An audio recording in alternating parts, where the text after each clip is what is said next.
Hello everyone, welcome to my channel. आज की video में हम लोग स्टार्ट करने वाले हैं क्वेश्चन नंबर 6 से। ठीक है, 9-10 तक हम लोग इसमें कंप्लीट कर देंगे। कल वाली वीडियो में ना थोड़ा लंबा हो गया था, तो आप लोग उसको 2x की स्पीड पे देख सकते हो, है ना बच्चों। क्योंकि मैंने बहुत ज़्यादा अच्छे से सारी चीज़ें जो है डिटेल में एक्सप्लेन करी है, इसीलिए वो थोड़ा लंबा हो गया था। ठीक है, तो आप लोग वो वाली जो चीज़ रहती है ना, वो बहुत ज़्यादा इंपॉर्टेंट रहती है। अगर आपको एक क्वेश्चन अच्छे से समझ आ जाता है तो वैसे आप दूसरे क्वेश्चन भी कर सकते हो। ठीक है बच्चों, तो इसीलिए मैंने थोड़ा सा वो वीडियो को कल लंबा बनाया था, है ना। तो आज की वीडियो में हम लोग क्वेश्चन नंबर 6 मतलब बैलेंसिंग से स्टार्ट करते हैं। तो सबसे पहले हमारे पास, अगर हम लोग बुक के हिसाब से देखेंगे, तो हमको कैसा एक बताया था कि एक टेबल बना के हम लोगों को बताया था, है ना। तो अगर हम लोग देखते हैं तो ऐसा एक टेबल बना था उसमें। ठीक है, और इसमें एलिमेंट्स एक साइड लिखे थे और कितने, इसको थोड़ा सा बड़ा करते हैं। ठीक है, तो एक साइड एलिमेंट्स लिखे थे इधर, और कितने नंबर पहले है इनिशियल और कितने नंबर उसमें प्रोडक्ट्स में हो रहे हैं।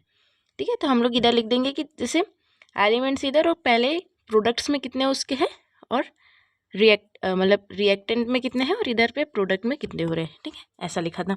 तो सबसे पहले अगर एलिमेंट हम लोग HNO3 साथ में नहीं लिखेंगे। सबसे पहले हम लोग हाइड्रोजन लिखेंगे। हाइड्रोजन लिखेंगे, फिर नाइट्रोजन लिखेंगे, फिर ऑक्सीजन लिखेंगे, फिर Ca लिखेंगे, और फिर ऑक्सीजन इधर ही है और हाइड्रोजन भी इधर ही है। ठीक है ना, मतलब OH का जो है। तो हाइड्रोजन अगर हम लोग सबसे पहले वाले में देखेंगे प्रोडक्ट में कितने हैं, तो यहाँ पे हमारे पास 1 है, और OH में 3 है।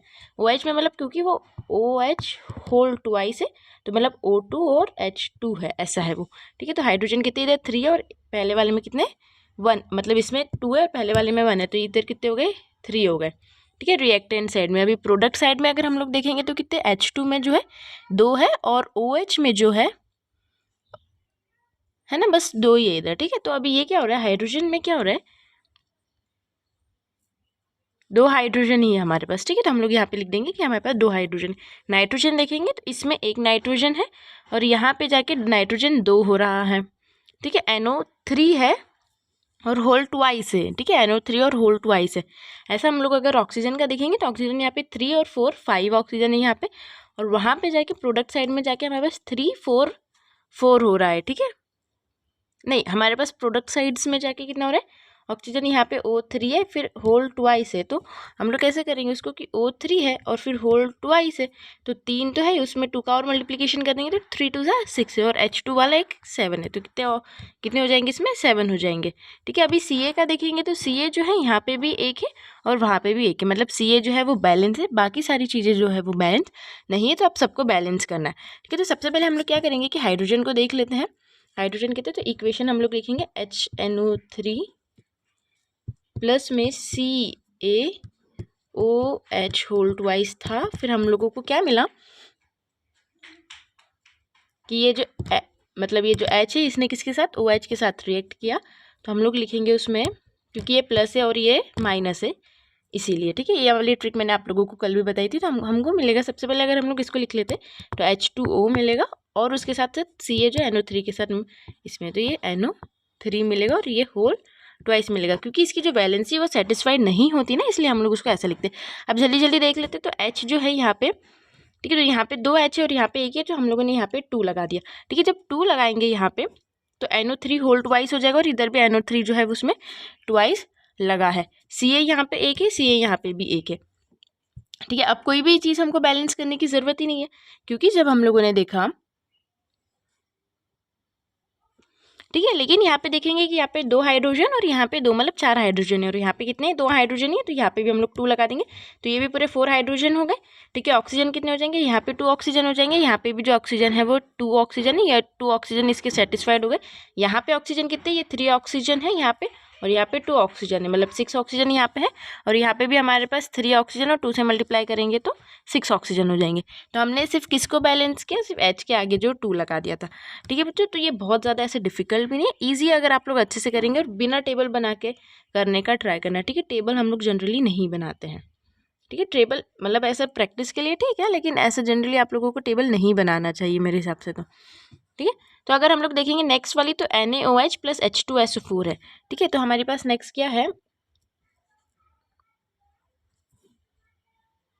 NaOH प्लस में H2SO4, तो NaOH प्लस H2SO4, तो Na जो है सबसे पहले किसके साथ रिएक्ट करेगा, SO4 के साथ, तो Na की वैलेंसी के हिसाब से इसको SO4, ठीक है, SO4 की वैलेंसी 2 होती है, इसलिए हम लोगों ने Na2 लिखा है, प्लस में हमारे पास बचेगा H2O। तो आप इसको भी आप आसानी से बैलेंस कर सकते हो। देखो Na यहाँ पे 1 है, यहाँ पे Na क्या है, 2 है ना, यहाँ पे 1 है और यहाँ पे 2 है, तो हम लोग यहाँ पे 2 लगा देंगे जनरली, तो इधर भी 2 Na कंप्लीट, इधर भी 2 Na जो है वो कंप्लीट हो जाएंगे। SO4 यहाँ पे 1 है, SO4 यहाँ पे भी 1 है, तो मतलब ये तो बैलेंस्ड है, ठीक है। OH की बात करेंगे, अगर हम लोग हाइड्रोजन की सबसे पहले बात कर लेते हैं, तो हाइड्रोजन यहाँ पे कितने हैं, 2 हाइड्रोजन है, और यहाँ पे भी कितने हाइड्रोजन है, 2 हाइड्रोजन, ये 2 इससे भी मल्टीप्लाई होगा, तो 4 हाइड्रोजन हो गए, यहाँ पे 2 हाइड्रोजन है, तो हम लोग यहाँ पे 2 लगा देंगे, तो हाइड्रोजन भी कितने हो जाएंगे, 4 हो जाएंगे। ऑक्सीजन देखेंगे तो ऑक्सीजन यहाँ पे, इसका ऑक्सीजन हम लोगों ने इसके साथ ही काउंट कर लिया, ठीक है, SO4 को कर लिया, यहाँ पे ऑक्सीजन 1 है, ठीक है, यहाँ पे 2 से मल्टीप्लाई करेंगे तो ऑक्सीजन कितने हो जाएंगे, 2 ऑक्सीजन हो जाएंगे, और यहाँ पे भी 2 से मल्टीप्लाई करेंगे तो ऑक्सीजन भी कितने हो जाएंगे, 2 हो जाएंगे। तो ये वाला तो बहुत ज़्यादा ईजी था। नेक्स्ट देखेंगे NaCl plus AgNO3, AgCl plus ANO3, ठीक है, तो Na तो पूरे बैलेंस है, ठीक है। अभी हम लोग ये वाली इक्वेशन देखते हैं, Na जो है वो दोनों साइड में बैलेंस है, Ag जो है इस साइड भी एक, इस साइड भी Ag एक ही है, ठीक है, Cl भी जो है वो बैलेंस्ड है, NO3 तो ये वाली इक्वेशन क्या है, थर्ड वाली जो इक्वेशन है वो फुल्ली बैलेंस्ड है, ठीक है, थर्ड वाली इक्वेशन जो है वो फुली बैलेंस्ड है ना। तो अगर हम लोग फोर्थ वाले में देखेंगे BaCl2 प्लस H2SO4 है, ठीक है, फोर्थ वाले में देखेंगे तो BaCl2 प्लस H2SO4 है, तो अगेन Ba जो है वो SO4 के साथ रिएक्ट करेगा, तो हम लोगों को मिलेगा BaSO4, प्लस में जो H2 है वो किसके साथ रिएक्ट करेगा, Cl के साथ, तो हम लोगों को मिलेगा HCl, ठीक है। देखो Ba बराबर है, SO4 भी बराबर है, दोनों बैलेंस है, Cl2 यहाँ पे 2 है, Cl यहाँ पे 1 है, तो हम लोग 2 लगा देंगे, यहाँ पे H2 2 है, यहाँ पे H2 1 है, तो हम लोगों ने यहाँ पे 2 लगा दिया, तो बस Cl को हम लोगों ने इसमें बैलेंस किया, ठीक है। तो ये वाली इक्वेशन जो है वो बहुत ज़्यादा ईजी है, ठीक है, आप लोगों के लिए थोड़ी सी टफ होगी क्योंकि फर्स्ट टाइम है, लेकिन अगर आप लोग इसकी प्रैक्टिस करते जाओगे तो ये बहुत ज़्यादा ईजी हो जाएगी। अब हम लोग लिखते हैं कि इसका बैलेंस केमिकल इक्वेशन हम लोगों को लिखनी है, अब ऐसे वर्ड्स में लिखा है तो उसको ट्रांसफ़र करनी है, ओके बच्चों। तो पहले इसको रब कर लेते हैं अच्छे से, फिर हम लोग उसको इक्वेशन जो है वो आगे कंटिन्यू करेंगे,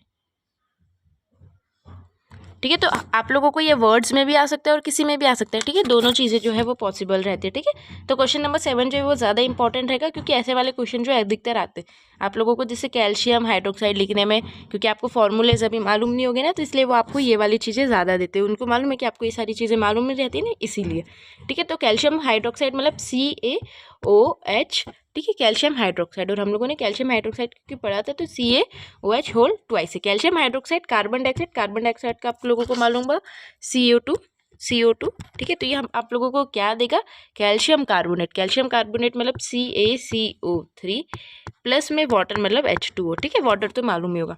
अब देखो कभी कभी क्या होता है ना बच्चों, कि वो लोग सिर्फ ऐसा दे देते calcium hydroxide plus carbon dioxide, ठीक है, तो आप लोगों को जो है इसके प्रोडक्ट खुद लिखने पड़ते हैं, ठीक है, रिएक्टेंट्स दे देंगे लेकिन प्रोडक्ट नहीं देंगे, जैसे इसमें प्रोडक्ट भी दिया है कैल्शियम कार्बोनेट प्लस वाटर, और कुछ में वो प्रोडक्ट्स देते नहीं है, ठीक है। तो अब हम लोग इसको देखेंगे कि क्या ये बैलेंस है, तो Ca यहाँ पे 1 है, Ca भी यहाँ पे 1 है। अगर हम लोग ऑक्सीजन की बात करेंगे तो ऑक्सीजन जो, पहले कार्बन डाइऑक्साइड की बात कर लेते हैं, तो यहाँ पे कार्बन डाइऑक्साइड 1 है, C 1 है, और यहाँ पे भी C 1 ही है। अब ऑक्सीजन की बात करेंगे तो ये O तो इससे भी मल्टीप्लाई होगा 2 से, तो ऑक्सीजन कितना है हमारे पास 2 ऑक्सीजन, और यहाँ पे कितना है 2 है, तो हमारे पास ऑक्सीजन कितना है 4 है, और यहाँ पे हम लोग देखेंगे ये भी 3 ऑक्सीजन और ये 4, तो ऑक्सीजन भी कितना है 4 है। हाइड्रोजन की बात करेंगे तो हाइड्रोजन यहाँ पे H2 है, यहाँ पे भी H2 है, तो इसमें तो कुछ भी करने की ज़रूरत ही नहीं, क्योंकि इक्वेशन जो है वो ऑलरेडी बैलेंस्ड है, ठीक है। अब हम लोग नेक्स्ट इक्वेशन देखते हैं। तो नेक्स्ट इक्वेशन है आपके पास zinc plus silver nitrate. Zinc कैसा लिखते हैं हम लोग, Zn को जिंक लिखते हैं, सिल्वर मतलब क्या होता है Ag सिल्वर, ठीक है, और नाइट्रेट जो होता है वो NO3 होता है, ठीक है, नाइट्रेट क्या होता है NO3 है, Ag है, ठीक है, पता नहीं इससे क्यों बन नहीं रहा है, ठीक है, तो AgNO3 है। तो हम लोगों को क्या इससे मिलेगा, Zn जो है वो NO3 के साथ मल्टीप्लाई करेगा तो जिंक नाइट्रेट मिला, और सिल्वर जो है वो अलग हो जाएगा, ठीक है। अब इसमें देखेंगे Zn जो है बैलेंस है, Ag जो है Ag यहाँ पे भी एक ही, यहाँ पे भी Ag जो है एक ही है। NO3 की बात अगर हम लोग करते हैं तो NO3 होल ट्वाइस मिलता है हम लोगों को, क्योंकि जिंक की वैलेंसी होती है 2, इसलिए हम लोग 2 यहाँ पे लगाते हैं, तो NO3 यहाँ पे 1 है और यहाँ पे NO3 जो 2 है, तो हम लोग क्या करेंगे कि Ag के आगे 2 लगा देंगे, क्योंकि Ag से भी मल्टीप्लाई करेगा और Ag NO3 के साथ भी मल्टीप्लाई करेगा, ठीक है। यहाँ पे अगर NO3 2 हो गया तो Ag कितना रहेगा 1 ही है। अब इस इक्वेशन को हम लोग बहुत अच्छे से लिखते हैं, Zn है हमारे पास, Zn से हमने रिएक्ट करवाया था NO3, तो हम लोगों को प्रोडक्ट्स मैं नीचे लिख देती हूँ अच्छे से।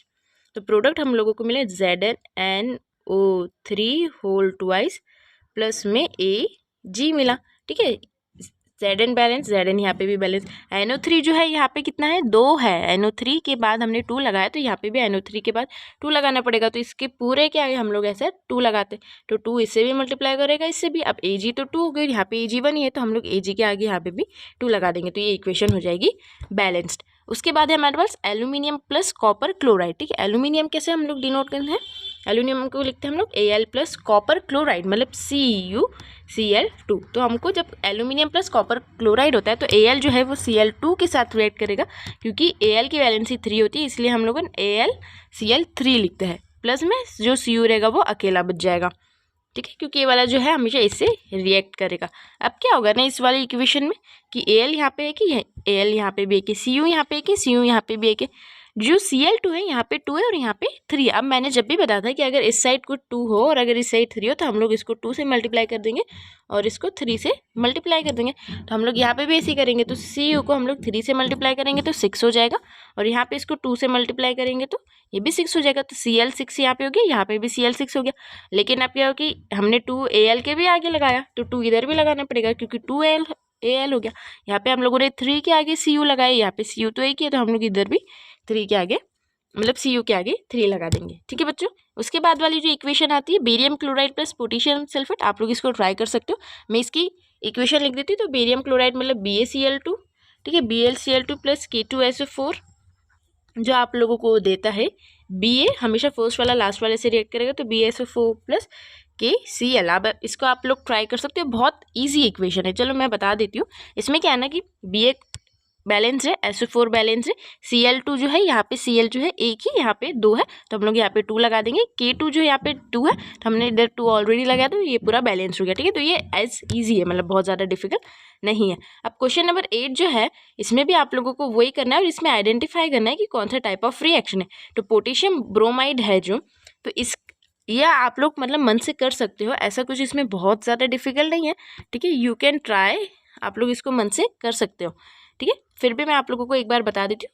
क्वेश्चन नंबर 8 से पहले हम लोग क्वेश्चन नंबर 9 देख लेते। तो वाई डज वन एक्सोथर्मिक और एंडोथर्मिक और उसके एग्जाम्पल्स देने। तो ये मैंने आप लोगों को बता दिया था कि एंडोथर्मिक क्या होता है और एक्सोथर्मिक क्या होता है। कोई भी रिएक्शंस को करने के लिए अगर हम लोगों को हीट लगती है तो उसको एंडोथर्मिक बोलते हैं। कोई भी रिएक्शन होता है उसके बाद जब इस रिएक्शन में से हीट निकलती है तो उसको हम लोग एक्सोथर्मिक बोलते हैं, ठीक है बच्चों। और उसके एग्जाम्पल्स भी आप लोगों को मैंने बता दिए थे, ठीक है। तो आप लोग एग्जाम्पल्स इसमें अपने मन से कुछ भी लिख सकते हो, ठीक है, इसमें बहुत ज़्यादा वो नहीं। और फिर why is respiration consider as exothermic reaction. अब इसको एक्सप्लेन करना है, ठीक है, क्योंकि रेस्पिरेशन में क्या होता है कि हमारी बॉडी में हीट प्रोड्यूस होती है और वो हीट प्रोड्यूस होती है तो उससे हमको एनर्जी मिलती है, ठीक है। जब भी रेस्पिरेशन, जब भी हम लोग मतलब ऑक्सीजन लेते हैं और कार्बन डाइऑक्साइड छोड़ते हैं, वो प्रोसेस रेस्पिरेशन होगी। तो वो प्रोसेस में क्या हो रहा है ना बच्चों कि वो रिएक्शन जब हम लोग करते हैं, मतलब जब हम लोग ब्रीथ करते हैं या फिर ब्रीद आउट करते हैं, ब्रीद इन ब्रीद आउट, तो उस दौरान क्या होता है कि हमारे पास गैस आती है बॉडी में और जो वो गैस है वो रिएक्ट करती है। तो वो जब गैस रिएक्ट करती है तो वो गैस में क्या होता है ना कि उससे हम लोगों को एनर्जी मिलती है। तो जब भी कोई चीज़ में से जब कुछ रिएक्शन होता है, जैसे वो हमारी बॉडी में रिएक्ट करी और हमको मिल क्या रहा है, हीट, और हीट किस रूप में मिल रही है, एनर्जी मिल रही है, ठीक है। अगर हमारी बॉडी में ऑक्सीजन ही नहीं रहेगा तो हम लोगों की बॉडी में हीट प्रोड्यूस ही नहीं होगी, हीट प्रोड्यूस नहीं होगी तो हम लोगों को एनर्जी मिलेगी नहीं, ठीक है। तो कोई भी रिएक्शन में अगर हीट प्रोड्यूस हो रही है और अगर हम लोगों को एनर्जी मिल रही है तो वाला रिएक्शन क्या हो जाएगा, एक्सोथर्मिक हो जाएगा। तो इसीलिए जो है रेस्पिरेशन में हीट प्रोड्यूस होती है, इसीलिए उसको हम लोग एक्सोथर्मिक बोलते हैं, ठीक है। तो क्वेश्चन 10 हो गया। अब हम लोग क्वेश्चन नंबर 8 करते हैं, ओके बच्चों, ठीक है। तो मैं एक चीज़ आप लोगों को बता देती हूँ, जो आप लोगों का एक्सरसाइज क्वेश्चन है, इंडेक्स क्वेश्चन है, ये बहुत ज़्यादा इजी है। ऐसा बोर्ड्स वालों को लगता है तो वो आपको इतनी इजी जो है वो क्वेश्चंस नहीं देंगे, ठीक है। तो ये बहुत ज़्यादा बेसिक लेवल के क्वेश्चन है। अब आप लोगों को इससे बहुत ज़्यादा हाई लेवल के करने पड़ेंगे। तो सबसे पहले potassium bromide plus barium iodide. तो पोटेशियम ब्रोमाइड, हम लोग पोटेशियम को डिनोट करते हैं K से और ब्रोमाइड को हम लोग करते हैं Br से, ठीक है। उसके साथ हमारे पास क्या रिएक्ट कर रहा है, BaI2, हम लोग इसको क्या बोलते हैं, बेरियम आयोडाइड, ठीक है। तो KBr प्लस बेरियम आयोडाइड जब रिएक्ट करता है तो हम लोगों को मिलता है KI, मतलब क्या होगा, K वाला जो K है इससे रिएक्ट करेगा तो हमको मिला KI, प्लस में ये जो Br है इससे Ba से रिएक्ट करेगा तो हम लोगों को मिलेगा BaBr या BrBa, कुछ भी लिख सकते हो। तो यहाँ पे मिलता है हमको BaBr2, ठीक है। के आई यहाँ पे एक है, के आई यहाँ पे एक है, बैलेंस्ड है। आई यहाँ पे 2 है, 1 है, तो हम लोग इधर 2 लगा देंगे। तो क्योंकि 2 लगाया तो 2 इसके साथ भी रिएक्ट करेगा, 2 इसके साथ भी करेगा, तो हम लोग यहाँ पे भी 2 लगा देंगे। तो 2K, ठीक है, 2K फिर 2I, ये चीज़ें बैलेंस हो गई है। अब 2 इधर लगा तो ये BR से भी मल्टीप्लाई करेगा, और यहाँ पे हमारे पास जो है वो BR ऑलरेडी जो है वो 2 है। ठीक है, तो BA भी बैलेंस, BA भी, BR भी। अब इस वाले रिएक्शन को हम लोग क्या बोलते हैं, डबल डिस्प्लेसमेंट, क्योंकि इसने इसकी जगह ले ली है और इसने इसकी जगह ले ली है। मतलब I ने BR की जगह ले ली है, BR ने I की जगह ले ली है ना, अगर आप लोग ऐसे सोचते हो तो वो जो है डबल डिस्प्लेसमेंट होगा। सेकंड देखेंगे तो जिंक कार्बोनेट को हम लोग कैसे लिखते हैं, ZnCO3 लिखते हैं। ठीक है, तो हम लोगों को जिंक कार्बोनेट के बाद मिल क्या रहा है, तो सबसे पहले मिल रहा है ZnO मतलब जिंक ऑक्साइड, प्लस में कार्बन डाइऑक्साइड मतलब CO2। तो ये वाला इक्वेशन क्या हो जाएगा, जब एक इक्वेशन से 2 मिलते हैं तो हम लोग इसको बोलते हैं कॉम्बिनेशन का उल्टा, जिसको हम लोग बोलते हैं डीकम्पोजिशन। ठीक है, कॉम्बिनेशन का उल्टा मतलब डीकम्पोजिशन। ठीक है, तो ये कौन सा रिएक्शन है, डीकम्पोजिशन रिएक्शन है। ठीक है, अब इसको बैलेंस करेंगे तो Zn यहाँ पे 1 है, Zn यहाँ पे भी 1 है, ऑक्सीजन यहाँ पे 3 है और ऑक्सीजन यहाँ पे 1 और 2 ऑक्सीजन 1 है, कार्बन डाइऑक्साइड 1 है, कार्बन डाइऑक्साइड 1 है, मतलब ये जो इक्वेशन है बैलेंस है। सेकंड देखेंगे हाइड्रोजन प्लस क्लोराइड, ये वाला इक्वेशन मैंने आप लोगों को बताया था, हाइड्रोजन को हमेशा H2 से लिखेंगे, Cl को भी हमेशा 2 से ही लिखेंगे, तो हम लोगों को मिलता है HCl मतलब हाइड्रोक्लोराइड, या फिर हम लोग इसको बोलते हैं, देखो बच्चों, हाइड्रोजन क्लोराइड भी बोल सकते हैं और इसको हाइड्रोक्लोरिक एसिड भी बोल सकते हैं। यहाँ पे हाइड्रोजन क्लोराइड और हाइड्रोक्लोरिक एसिड जो होता है दोनों सेम होता है। यहाँ पे देखेंगे H2 है, यहाँ पे H1 है, तो यहाँ पे 2 लगा देंगे। तो जब 2 लगाते हैं तो ये 2 इसके साथ भी होगा, इसके साथ भी होगा। यहाँ पे भी Cl2 है, यहाँ पे भी H2 है, यहाँ पे भी क्या हो गया, H2 हो गया, और यहाँ पे भी Cl2 हो गया है। ठीक है, अभी लास्ट वाला हम लोग देखते हैं, मैग्नीशियम प्लस हाइड्रोक्लोरिक एसिड। ठीक है, हाइड्रोजन क्लोराइड या हाइड्रोक्लोरिक एसिड दोनों सेम होता है। तो मैग्नीशियम मतलब Mg, हाइड्रोक्लोरिक एसिड मतलब HCl, जो अभी हम लोगों ने पहले बनाया था, तो हम लोगों को क्या मिलेगा, MgCl2 प्लस H2। ठीक है, हम लोगों को मिल रहा है H2, और 2 मिनट वेट करना है इसका। ये वाले इक्वेशन में जो है ये कॉम्बिनेशन है। ठीक है, 2 जो एलिमेंट्स है एक एलिमेंट बनाते हैं तो हम लोग इसको कॉम्बिनेशन बोलते हैं। ठीक है, तो Mg प्लस HCl हम लोगों को क्या मिल रहा है, H2 प्लस में MgCl2। यहाँ पे Mg 1 है, यहाँ पे भी Mg 1 है। ठीक है, यहाँ पे H कितना है, 1 है, और यहाँ पे 2 है, तो हम लोग यहाँ पे 2 लगा देंगे, तो 2H और 2Cl हो जाएगा। यहाँ पे भी H2 है और यहाँ पे भी Cl2 है, ये बैलेंस हो गई। अब ये वाला कौन सा आएगा, ये आएगा डिस्प्लेसमेंट, क्योंकि जो Cl है, तो मतलब जो Cl है उसने इसकी जगह ले ली, मतलब Mg ने क्या किया, Mg ने यहाँ पे हाइड्रोजन की जगह ले लिया। क्योंकि अगर हम लोग ये वाला इक्वेशन लिखेंगे तो Mg प्लस HCl, तो हम लोगों को क्या मिलता है, MgCl मिलता है, और हाइड्रोजन जो है वो अकेला हो जाता है। तो Mg ने क्या करा, हाइड्रोजन की जगह ले ली। ठीक है, और Cl के साथ आ गया, तो ये वाला क्या हो जाएगा, डबल नहीं हो रहा है ना, एक ही बार हो रहा है। सबसे फर्स्ट रिएक्शन में 2 बार हो रहा था, इसमें एक ही बार हो रहा है, इसलिए इसको क्या बोलेंगे, डिस्प्लेसमेंट रिएक्शन। ओके बच्चों, तो इस वीडियो के लिए इतने ही, हमारे 5 क्वेश्चन इसमें कवर हो चुके हैं। इसके बाद वाले जो क्वेश्चन नंबर 11 से लेकर जो 20 तक है, हम लोग उसको कल 2 पार्ट्स में और कवर